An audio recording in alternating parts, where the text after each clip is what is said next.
This episode is brought to you by the Push Challenge. Say goodbye to decision paralysis and get ready to take action. The Push Challenge by Organize My Thoughts is a 3-day free bootcamp designed to help you execute on the things you've been procrastinating on. During the 3-day Push Challenge, you'll be able to identify what's been keeping you stuck in your head, create an achievable plan to execute your goals, and complete one task that's been keeping you stuck. To sign up for our next Push Challenge, visit organizemythoughts.com/push challenge. Again, that's organizemythoughts.com/push challenge. The link is in the show notes. Welcome back to another episode of the Organize My Thoughts podcast. I hope you all are having an amazing week. In today's episode, we're going to be talking about how to overcome decision paralysis. Now, I'm super excited for this episode in particular because I know that this is something that a lot of my clients struggle with and something we're able to help them to overcome during their sessions. And I believe a lot of you may struggle with it as well, but you probably just didn't have the language to describe what was going on. And so in today's episode, I'm hoping to provide you some language and also some strategy to overcome this decision paralysis so that you can be confident in your decision making and become a better executor. Now, if you haven't heard of the term decision paralysis, you may have heard of the phrase analysis by paralysis. And what it is the lack of ability to decide out of fear of making the wrong choice. Again, decision paralysis is the lack of ability to decide out of fear of making the wrong choice. Decision paralysis can occur when you are presented with too many choices that are difficult to compare. So instead of making a decision, you actually become overwhelmed by all of the options and you don't choose any of them, which basically paralyzes you from making any progress. Now, this particular state of being paralyzed and not being able to make any progress is something that I discuss often in what I like to call the idea cycle. And this is when you typically have an idea, or in this case, multiple ideas. You begin to research and then become overwhelmed by all of the information that you're consuming. Then your brain starts looking for distractions to help you to escape from the overwhelm, which typically leads people to abandon their ideas and they get stuck for years in their notebooks or their note section of their phones. Now, because I'm hoping to give you some language to describe what you may have been experiencing, I want to give you 4 ways that you can tell that you're struggling with decision paralysis. Number 1, you are addicted to researching but not implementing. This is for all my YouTube University, Google Scholars, podcast addicts who have tons and tons of information stored up in their notes app. You've got 10,000 screenshots, saved posts on your Instagram, and you still haven't done anything with that information. Yep, I'm in your business. If you are someone who is addicted to researching but never implementing, always talking about what you're going to do but never doing it, you may be struggling with decision paralysis. The second way that you can tell if you're struggling with decision paralysis is if you're constantly second-guessing yourself. Typically, those who hoard information and spend hours and hours researching, they get exposed to so many different ways to do things, and this is where comparison starts to set in. You may initially start out being inspired by the people that you see, but as you begin to try to move forward in executing your own God project, internally you're judging everything that you're doing, you're disqualifying yourself because you're looking at an unrealistic scale. After hours and hours of research of looking at people's highlight reels and what has taken them several years to build, you now find yourself comparing your day 1 to their year 5. Now, of course, when you're just admiring, it doesn't seem like you're doing this internal comparison, but this really starts to take shape when you begin to be anxious about every move that you make. And in the back of your mind, you're always wondering, is it good enough? Am I good enough? But in reality, if you took away the false filter of everybody else's accomplishments and what they're doing, then you would really be judging yourself more fairly and towards God's standards, which are not perfection. Now, the third way that you can tell that you're struggling with decision paralysis is if you're constantly seeking validation or outside approval. Now, this is a big one for those who, when you get your idea, you immediately go and tell everybody else. And sometimes it's not a bad thing. You can be excited.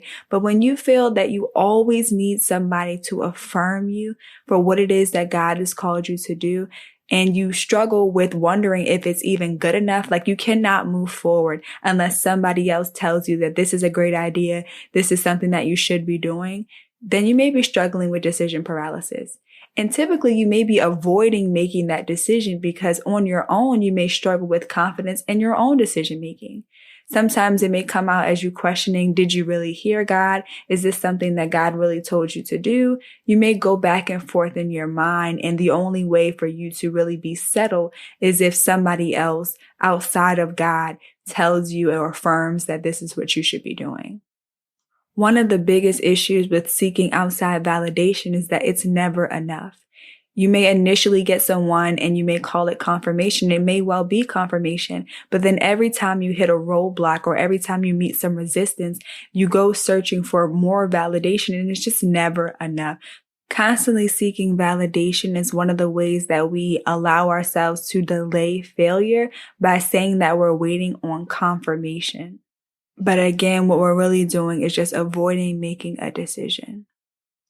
Now, if you related to any of the 3 signs that I shared pointing towards decision paralysis, I want you to know that you're not alone. So many people experience decision paralysis in different areas. There may be some areas that you're more confident in, and other areas where you struggle to make decisions because you're being met with all this mental opposition when you try to move forward.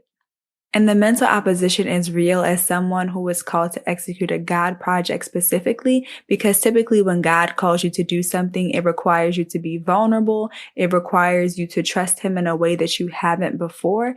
And you don't necessarily get all of the details. So the decision paralysis when executing a God project is real.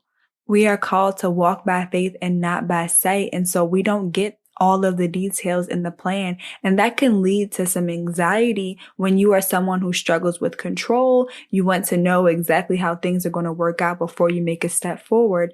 But again, it just doesn't work like that sometimes. But I do want to give you guys some steps to take to overcome decision paralysis, even when you don't have all the details of God's plan. The first step that I want you guys to take is to become comfortable with making mistakes. Now, I know we just talked about how decision paralysis, the fear of making the wrong decision. But honestly, when you're walking with God, you're going to make mistakes. You're not going to know everything. But the beauty about making mistakes when you're in God's plan is that he will redirect you. Proverbs chapter 3, verses 5-6 says, "Trust in the Lord with all of your heart and do not lean upon your own understanding. Seek his will in all you do, and he will show you which path to take." Another translation says, "And he will direct and make your path straight." Now, when he says direct and make your path straight, that means that if you ever get off the path, you go a little bit to the left and to the right, God will redirect you. There is such a peace in knowing that even if you make a mistake, that God is going to work all things out for your good. Even if you make the wrong decision, you're going to learn from that decision. It's going to actually be something that helps you to hear the voice of God clearly, because God is a teacher. Holy Spirit is going to teach you how to make decisions that are in alignment with his will. He's going to teach you how to trust his voice, even when you don't know where you're going. And so that is something that you have to be comfortable with when you're walking with God. He knows the plans that he has for your life. He knows what he's called you to do. He knows every single detail, right? Like he sees so much further in advance than we could ever see. And so we have to set our minds to trust him, even when we cannot trace him.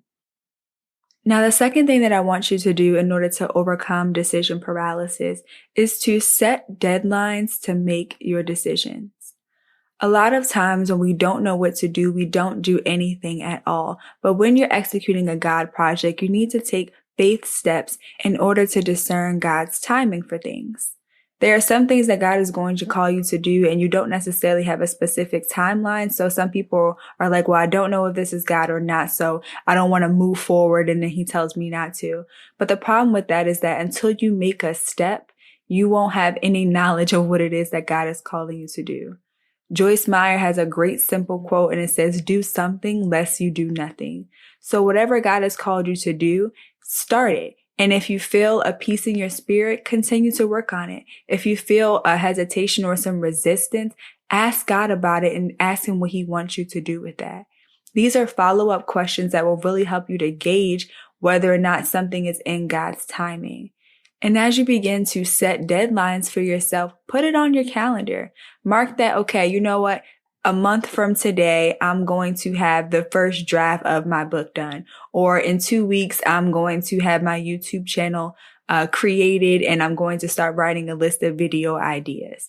Give yourself these deadlines because they help you to commit to your decisions. Becoming confident in your decision making is a habit. It's a skill that you need to build and exercise. And so you begin to do that by, again, setting these deadlines for yourself to not only make decisions, but also these markers to record your progress. And at each stage that you begin to execute on your God project, check in with God to see, hey, God, is this what you want me to be doing right now? Should I be focusing on something else? What resources do I need to continue to build this thing? And as you begin to set these deadlines, set realistic deadlines for yourself. It does not take a year to start a YouTube channel. You don't need 8 months to write a book. You don't even need 6 months to launch a course. A lot of the things that God is calling us to do, we can start building now, but we've given ourselves these ridiculous timelines in order to stall and delay the possibility of failure. But again, we talked about being comfortable with making mistakes and setting realistic deadlines that place an urgency in your spirit to move forward on what God has called you to do. Now, again, be discerning and listen out for God's resistance. God will redirect you. If you're doing something that he does not want you to be doing in this particular season, he will let you know. And one of the ways that you will know is if you feel unsettled in your heart. And sometimes you may feel unsettled because you're trying to do this thing on your own. There's a level of grace that comes with moving forward in a God project. Things just start coming together. Ideas and wisdom start to flow smoothly. Yes, you're going to experience some spiritual warfare because the enemy does not want you to do what God has called you to do, but there will be a grace to fight those things. And so it's, again, important that you begin to set those check-ins with God so he can guide you accordingly. Now, the last thing that I want you to do in order to overcome decision paralysis is to build in execution days in your schedule. Now, I call them execution days because these are days where you're specifically going to focus on executing. These are days where you're going to build with the information you already have. You're going to focus on eliminating all outside noise and focus on one specific project. One of the problems that people run into when trying to execute a God project is they have a lack of focus. They have so many other things that they're called to do. They may have a 9-to-5. You may have kids. And so many things are demanding your attention. But during these execution days, you're going to focus on this one specific thing. Now, depending on how many responsibilities you have and how much freedom you have in your schedule, you may not be able to commit to a full execution day, and you may just need to schedule in 30 minutes to an hour a couple times a week to focus on this specific God project. But during that time, you're not going to do any other items on your to-do list. This time is specifically set aside for you to focus on executing your God project. This is not the time for multitasking. You want to get very focused so that you can do the most with the time that you have. So let's recap. The 3 ways to overcome decision paralysis are to, number 1, become comfortable with making mistakes. Number 2, set a deadline to make your decisions and shorten your overall project deadlines. You can do this by setting a date on your calendar with a date and time for when this project will be due, being sure that you check in with God to get detailed directions on your specific God project. And then the last step is to build in execution days in your schedule.